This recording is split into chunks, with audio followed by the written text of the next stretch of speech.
ಮುಂಗಾರು ಮಳೆ ಕೈಕೊಟ್ಟ ಹಿನ್ನೆಲೆಯಲ್ಲಿ ಕಂಗಾಲಾಗಿರುವ ಕೃಷಿಕರು ಹಾಗೂ ಗ್ರಾಮಸ್ಥರು ಮಳೆರಾಯನನ್ನ ಒಲಿಸಿಕೊಳ್ಳಲು ವಿಭಿನ್ನ ಆಚರಣೆಗಳಿಗೆ ಮೊರೆ ಹೋಗ್ತಾ ಇದ್ದಾರೆ.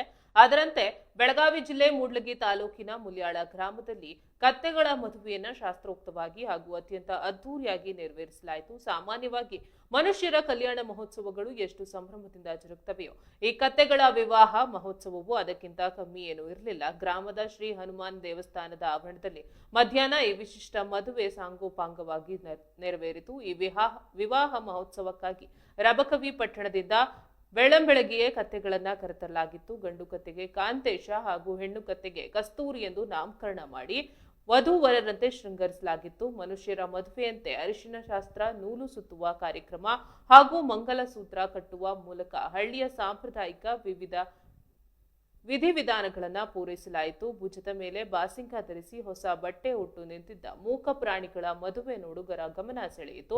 ಈ ಅಪೂರ್ವ ಕ್ಷಣಕ್ಕೆ ಸಾಕ್ಷಿಯಾದ ಸುತ್ತಮುತ್ತಲಿನ 300ಕ್ಕೂ ಹೆಚ್ಚು ಭಕ್ತಾದಿಗಳಿಗೆ ಹಾಗೂ ಗ್ರಾಮಸ್ಥರಿಗೆ ಹಬ್ಬದ ಮಾದರಿಯಲ್ಲಿ ಸಿಹಿ ಊಟವನ್ನ ಉಣಬಡಿಸಲಾಯಿತು.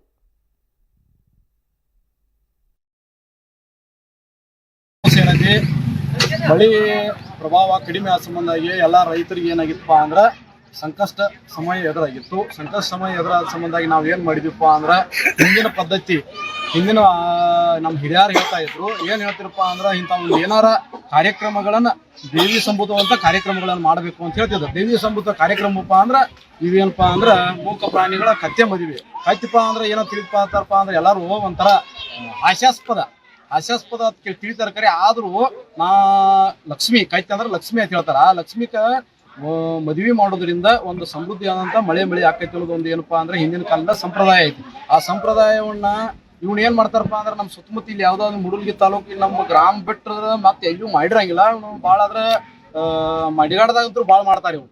ಕಡೆ ಇದ್ರ ಹೊಳೆ ಆ ಕಡೆ ಏರಿಯಾದಾಗ ಮಾಡ್ತಾರೋ. ಈ ಕಡೆ ನಮ್ಮ ಕಡೆನ ಏನಾರ ಒಂದು ವಿಶೇಷ ಮಾಡಿ ನಾವು ನಮ್ಮ ಊರ ಹೆಸರು ಅನ್ನೋದು ಏನಾಗಿತ್ತಪ್ಪ ಅಂದ್ರೆ ಇದು ಕುಗ್ರಾಮದಾಗ ಬಂದ್ಬಿಟ್ಟೈತಿ. ಯಾವುದೇ ರೀತಿ ಕಡಿ ಹಳ್ಳಿ ಅನ್ನೋದ್ರ ನಡುಹಳ್ಳಿ ಮಾಡ್ಬೇಕಂತ ಹೇಳಿ ರಗಡ ಶಾಸಕರು ಇದು ಮಾಡಿದ್ರು ಯಾವತ್ತೂ ಆಗಿಲ್ಲ. ಆದ್ರ ನಮ್ಮೂರದ ಹೆಸರು ನಾವ ಒಂದ್ ರೀತಿ ಪ್ರೇರಣೆ ಮಾಡ್ಬೇಕು ಅನ್ನೋ ಉದ್ದೇಶಕ್ಕಾಗಿ ನಾವು ಯುವಕರೆಲ್ಲ ಕೂಡ್ಕೊಂಡು ಒಂದು ಪೂರ್ವಭಾವಿ ಸಭಾ ಮಾಡ್ಕೊಂಡಿವಿ. ಪೂರ್ವಭಾವಿ ಸಭಾ ಮಾಡ್ಕೊಂಡಿದ್ದರಿಂದ ಯಾವುದೇ ಕಾರ್ಯಕ್ರಮಗಳ ನಮ್ಮ ಊರಾಗ ಯಾವುದೋ ಕಾರ್ಯಕ್ರಮಗಳಿರಬಾರದು, ಮತ್ತ ಎಲ್ಲಾ ಶಿಕ್ಷಣ ಸಂಸ್ಥಾಕ್ಕಾಗ್ಲಿ ಯಾವುದೇ ರೀತಿ ಯಾರಿಗೂ ತೊಂದರೆ ಆಗಲ್ಲ ದಿವಸಗಳು ಇಟ್ಕೊಂಡು ಕೇಳಿಂದ ಒಂದು ನಿರ್ಧಾರ ಮಾಡ್ಕೊಂಡಿವು. ಆ ನಿರ್ಧಾರ ಮಾಡಿಕೊಂಡು ನಮ್ಮ ಊರಾಗ ಒಬ್ರ ಸದಾಶಿವ ಸ್ವಾಮಿಗಳು ಅಂತ ಹೇಳಿ ಇದ್ರ ಮದುವೆ ಬಗ್ಗೆ ವಿಶೇಷವಾದಂತ ಎಲ್ಲ ಆಚಾರ್ಯಗಳಿವರು ಎಲ್ಲ ಯಾವ್ಯಾವ ರೀತಿ ಏನೇನು ಪದ್ಧತಿ ಮನುಷ್ಯರದ ಮದುವೆ ಮಾಡೋ ಮುಂದೆ ಅವರೇ ಇರ್ತಾರೋ. ಆದ್ರೆ ಇದ್ರ ಕಾರ್ಯಕ್ರಮ ಗೊತ್ತಿದ್ದಕ್ಕಾಗಿ ಅವರು ಪವಾಡ ಪುರುಷರಾದಂತ ಸುಮದೋಳಿ ಮಠಕ್ಕೆ ಹೋಗಿ ಅಲ್ಲಿಯಂತ ಶ್ರೀಗಳನ್ನ ಎಲ್ಲ ಅವರ ಒಂದು ಉಪದೇಶವನ್ನು ತಗೊಂಡ ಯಾವ ರೀತಿ ಮಾಡ್ಬೇಕಂತ ತಿಳ್ಕೊಂಡು ಕೇಳಿಂದ ಅವರ ಒಂದು ಮುಂದಾಳತ್ವದಲ್ಲಿ ನಾವು ಡೇಟ್ ಅನ್ನು ಫಿಕ್ಸ್ ಮಾಡ್ಕೊಂಡಿವು. ಮಹಿಳಾ ಮಣಿಗಳು, ಗುರುಗಳು ಎಲ್ಲರೂ ಕೂಡಿಕೊಂಡು ಕತ್ತೆ ಮದುವೆ ವಿಜೃಂಭಣೆಯಿಂದ ಮಾಡೋಣ ಎನ್ನುವ ಒಂದು ಸದುದ್ದೇಶದಿಂದ ಈ ಒಂದು ಕತ್ತೆಯ ಮದುವೆ ಮಾಡಿದ್ದೇವೆ. ಆ ಕತ್ತೆ ಮದುವೆ ಮಾಡಿದ ಪ್ರಯುಕ್ತವಾಗಿ ಸುಮಾರು 500ರಿಂದ 600 ಜನ ಕೂಡಿ ಈ ಅಕ್ಷತಾರೋಪಣ ವಿಜೃಂಭಣೆಯಿಂದ ಮಾಡಿ ಶಾಸ್ತ್ರೋಕ್ತವಾಗಿ ಮಾಡಿ ಎಲ್ಲ ಸುತ್ತಮುತ್ತಲಿನ ಗ್ರಾಮಗಳ ನಾಗರಿಕರು ಬಂದು ಈ ಒಂದು ಮದುವೆ ಸಮಾರಂಭದಲ್ಲಿ ಪಾಲ್ಗೊಂಡಿದ್ದಾರೆ. ಬಹಳಷ್ಟು ವಿಜೃಂಭಣೆಯಿಂದ ಈ ಕಾರ್ಯಕ್ರಮ ನಡೆಯಿತು.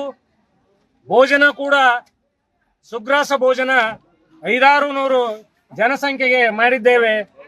ಇದು ಮತ್ತೇನು ಅಲ್ಲ, ಮಳೆಗಾಗಿ ಕತ್ತೆಯ ಮದುವೆ. ಕತ್ತೆಗಳು ಎನ್ನುವ ಒಂದು ಶಬ್ದ ನಿಮ್ಮೆಲ್ಲರಿಗೂ ಕೆಟ್ಟದ್ದಾಗಿರಬಹುದು, ಆದರೆ ಅವು